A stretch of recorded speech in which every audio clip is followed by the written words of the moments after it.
আসসালামু আলাইকুম। কেমন আছেন সবাই? আশা করি সবাই ভালো আছেন। তো বাংলাদেশে তো একবার জানতেছেন ভাই, আমি যদি গাড়ির ওয়ার্কশপের বিষয়ে আসি তাহলে আমার রুম দিব কে, আকামা দিব কে? ভাই আকামা থাকবো কোম্পানির। যদি দোকানের নামে আসেন, দোকানের বিষয়ে আসেন, তো আকামা দোকানের মালিকই দিব, রুমও দিব দোকানের মালিকে। হাউনটা আপনার নিজের উপরে থাকবো আর কি। আর বেতনটা যত করে আপনি কন্ট্যাক্ট করে নিন। তো আমি একটা আইডিয়া দিয়ে দিই, যদি কমেও আপনার 2500 টাকা বেতন ধরবো প্রথম অবস্থা, ঠিক আছে? এরপরে 3000, 3500, 4000, এটা হচ্ছে আপনার কারিগর হিসেবে আর কি, মলিম হিসেবে বেতনটা ধরবো। এরপরে আপনি কাজের দক্ষতার উপরে বেতনটা ধরবো। এটা কিন্তু সব ক্ষেত্রেই, মেকানিক, ডেন্টিং, পেন্টিং, গাড়ি সার্ভিসিংয়ের কাজ, এটা কারবারের কাজ, মানে সবারই একই বেতন ধরবো, ঠিক আছে? এটা নিচে মনে করুন 2500 টাকা তাহে। এরপরে কাজের উপরে যে যেরকম দক্ষতা এরকম বেতন পাওয়া যায়। এই ব্যাপারে কোনো টেনশন করার কোনো কারণ নাই।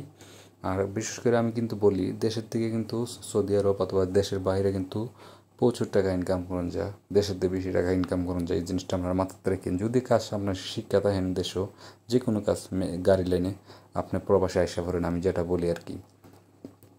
আর যদি সরাসরি কোম্পানিতে আসেন, যে সৌদি আরব কিন্তু কোম্পানি আছে, সব দেশেই আছে গাড়ির কাজের কোম্পানি আছে, কোম্পানিতে আসলে একই সিস্টেম। কিন্তু কোম্পানিতে যদি আসেন, আপনার কমে 2500-3000 টাকা বেতন দিব, 2500-3000 রিয়াল বেতন দিব, ঠিক আছে? ওই ব্যাপারে কোনো টেনশন করার কোনো কারণ নেই।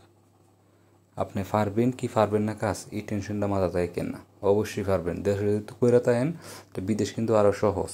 একটু সাহস লেগে করবেন, 1 মাস যাওয়ার পরে সব ঠিক হয়ে যাবো, সব আপনার আয়ত্তে পড়বো। আর যখন বাসা কমপ্লিট হয়ে যাবো তখন আর আপনার লোকে লাগে কেডা?